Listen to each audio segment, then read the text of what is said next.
इस क्वेश्चन में हमसे पूछा गया है one particle has mass 3 gram and charge 6 microcoulomb. A second particle has mass 8 gram and same charge. और सेकेंड पार्टिकल जो है उसका मास 8 ग्राम है और उसका भी चार्ज 6 माइक्रोकूलम है। Initially they are held in place at the end release. शुरू में दोनों चार्ज पार्टिकल दो डिस्टेंस पे रखा हुआ था और हेल्ड करके, दैट मीन उसके पास कोई स्पीड कोई वेलोसिटी नहीं दे रखा था।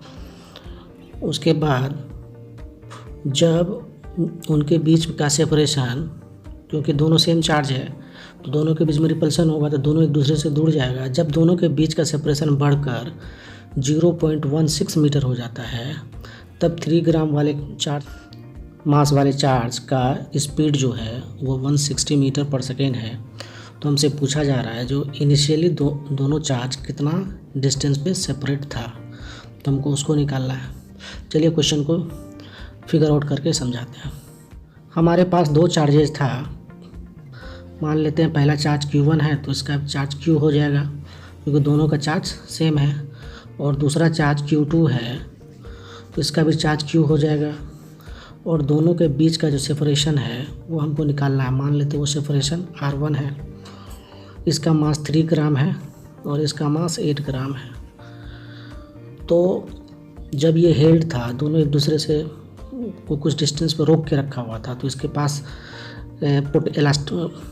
पास इलेक्ट्रिकल पोटेंशियल एनर्जी होगा जो काइनेटिक एनर्जी में चेंज हो जाना चाहता होगा।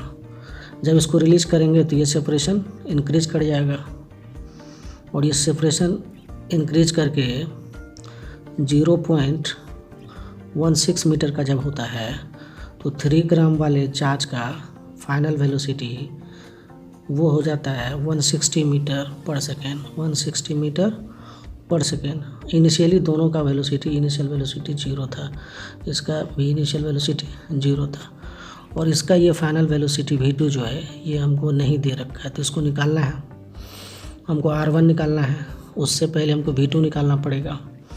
तो ये जो काइनेटिक एनर्जी आया है इसमें वो इसका potential energy, electrical potential energy convert हो गया काइनेटिक एनर्जी में।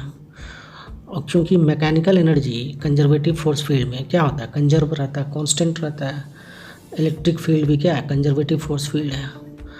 तो यहाँ पर जितना इनिशियल मैकेनिकल एनर्जी होगा उतना फाइनल मैकेनिकल एनर्जी भी होना चाहिए। तो ये मैकेनिकल एनर्जी क्या होता है, kinetic energy plus potential energy.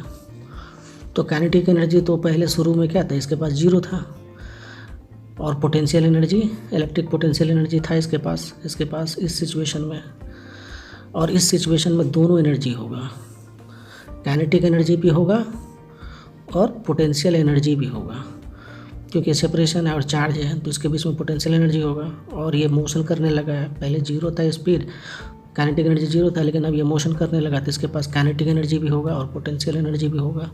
तो चलिए कंजर्वेशन ऑफ मैकेनिकल एनर्जी के कंसेप्ट पे इस क्वेश्चन को सॉल्व करते हैं। By conservation of mechanical energy, that mean mechanical energy जितना इनिशियल मैकेनिकल एनर्जी था उतना मैकेनिकल एनर्जी फाइनल होगा। तो मैकेनिकल एनर्जी होता है kinetic energy plus potential energy. तो जितना इनिशियल काइनेटिक एनर्जी और इनिशियल पोटेंशियल एनर्जी था उसका sum final kinetic energy plus final potential energy के इक्वल टू होगा। और दो चार्जेस के बीच में इलेक्ट्रिक पोटेंशियल एनर्जी का एक्सप्रेशन क्या है, तो मान लेते R1 डिस्टेंस पे था तो हम जानते हैं इलेक्ट्रिक पोटेंशियल एनर्जी होता है K into Q1 Q2 divided by separation. तो सेपरेशन यहाँ पर R1 है, R1 स्क्वायर नहीं लेना, वो तो कूलम फोर्स में होता है। तो ये हो जाएगा K into Q square by R1।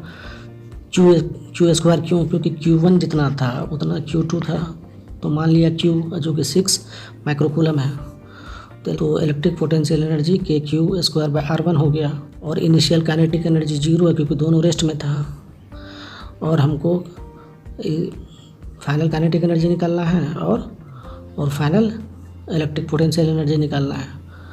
तो चलिए नेक्स्ट स्लाइड पे इसको कर लेते हैं। तो initial kinetic energy, initial potential energy equal to final kinetic energy plus initial potential energy. तो इनिशियल काइनेटिक एनर्जी होगी हमारे पास 0 और इनिशियल पोटेंशियल एनर्जी होगा k/q²। दोनों चार्ज सेम था और सेपरेशन हमने r1 माना है। और final kinetic energy non zero होगा दोनों का। तो m1 into final velocity of particle 1, उसके बाद m2 into final velocity of particle 2 का स्क्वायर, और फाइनल पोटेंशियल एनर्जी हो जाएगा k/q²। यहाँ भी यही होगा लेकिन सेपरेशन अलग होगा r2। तो इसको हम इस साइड में लेकर सब्ट्रैक्ट कर लेते हैं और इधर इसको कैलकुलेट कर लेते हैं, इसको और इसको कैलकुलेट कर लेते हैं। तो हमारे पास हो जाएगा k/q1/r1 माइनस k/q² होगा, k/q² हो जाएगा तो q1 इक्वल टू q2 है, r2 हो जाएगा और इधर बचेगा half into m1v1² plus half into m2v2²। अब वैल्यू यहाँ पर कॉमन लेके सॉर्ट कर लेते हैं तो ये हो जाएगा k/q, यहाँ पर 1 नहीं है तो हमने q1 इक्वल टू क्या था q2, इसको हमने q माना है। तो k/q² को हम कॉमन ले लेंगे तो यहाँ पर बचेगा 1/r1 minus 1/r2 is equal to, यहाँ पर हाफ कॉमन ले लेते हैं और m1v1² प्लस m2v2²। उसके बाद इन सभी का वैल्यूज़ को हम पुट करेंगे तो k का होता है 9 × 10⁻⁹ और ये माइक्रो कूलम में था 6 माइक्रो कूलम, माइक्रो मतलब 10⁻⁻6 का होल स्क्वायर। और यहाँ पर 1/r1 और माइनस 1/r2 और इधर 1/2 को हम 0.5 ले लेते हैं। m1 था 3 ग्राम, उसको ग्राम में बदल लेते हैं, kg में बदल लेते हैं इसको, तो 0.03 इंटू, और v1 था 160 और m2 मास था 8 ग्राम, तो इसको हम लिख लेंगे 0.008 और हमको v2 पता नहीं है। v2 को कहाँ से निकालेंगे तो कंजर्वेशन ऑफ मोमेंटम से निकाल लेंगे। कंजर्वेशन ऑफ मोमेंटम यहाँ कैसे लगाएंगे, क्योंकि ये इंटरनल फोर्स लग रहा है लेकिन एक्सटर्नल फोर्स नहीं लग रहा है और इंटरनल फोर्स का नेट रिजल्ट 0 होता है, नेट समेशन वेक्टर सम 0 होता है। तो यहाँ पर नेट फोर्स बाहर से नहीं लग रहा है तो यहाँ पर हम कंजर्वेशन ऑफ मोमेंटम लगा सकते हैं। तो चलिए पहले v2 निकालेंगे तब यहाँ पर पुट करके हम इसका वैल्यू, तब हम 1/r1 1/r2 को निकाल लेंगे। यहाँ पर 1/r1 तो हमको दिया हुआ है 1/r2 मतलब r2 हमको दे रखा है 0.16 मीटर, ठीक है, हमको r1 चाहिए। तो चलिए पहले v2 को निकालते हैं बाय कंजर्वेशन ऑफ मोमेंटम से। बाय कंजर्वेशन ऑफ मोमेंटम मतलब initial momentum equal to final momentum, क्योंकि एक्सटर्नल फोर्स नहीं है तो इनिशियल मोमेंटम तो 0 होगा क्योंकि दोनों पार्टिकल को रेस्ट पे हेल्ड करके रखा गया था। और फाइनल मोमेंटम m1 v1, और यहाँ पर अगर v1 को पॉजिटिव लेंगे तो v2 को नेगेटिव लेना पड़ेगा क्योंकि एक पार्टिकल इधर भाग रहा है दूसरा पार्टिकल इधर भाग रहा है अपोजिट डायरेक्शन में। v1 को अगर पॉजिटिव लेंगे तो v2 को हमको नेगेटिव लेना पड़ेगा, ठीक है, तो इसको भी दिमाग में रखिए। तो डायरेक्टली हमारे पास हो जाएगा ये m2 है, m2v2 is equal to m1 v1, that mean v2 equal to हो जाएगा m1 divided by m2 into v2। तो m1 था हमारा 3 ग्राम और m2 8 ग्राम और v2 था, एक्चुअली ये v1 है यहाँ, v2 तो इस साइड में है, और v1 था 160 मीटर पर सेकेंड, तो ये 2 हो गया 20 हो गया, तो ये हो गया 60 मीटर पर सेकेंड। तो v2 हमारा निकल गया। अब उस इक्वेशन में पुट करके निकाल लेंगे इसको। अब यहाँ पर हम v2 को पुट करके कैलकुलेट कर लेंगे। तो आप इसको पहले कैलकुलेट कर लो, उसके बाद इस पूरा को कैलकुलेट कर लो। हमको कैलकुलेट करके आ रहा है इस साइड में 0.324 into 1/r1 minus 1/0.16 is equal to 52.8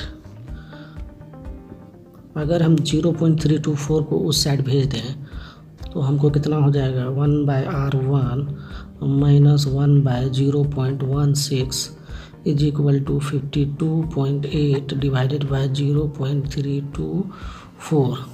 जब इसको कैलकुलेट करते हैं तो हमको आ जाता है ये 163, नियरली 163 आ जाता है, 163। और ये यहाँ पर 100 हो जाएगा और ये कट जाएगा, दैट मीन ये 1/r1 यहाँ माइनस है, यह हो जाएगा 6.25। ठीक है, 4 जा 25, ठीक है, 6.25 इक्वल टू 163।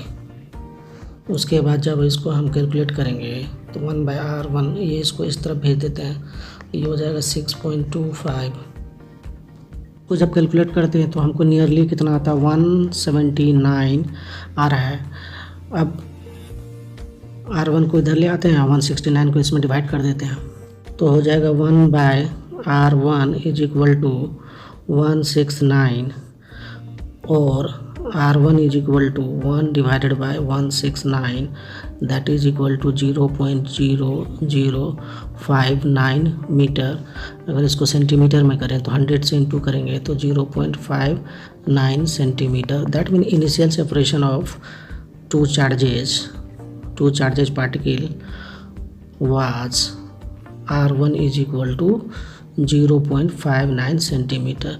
तो दोनों चार्ज पार्टिकल को 0.59 सेंटीमीटर डिस्टेंस पे हेल्ड करके रखा गया था।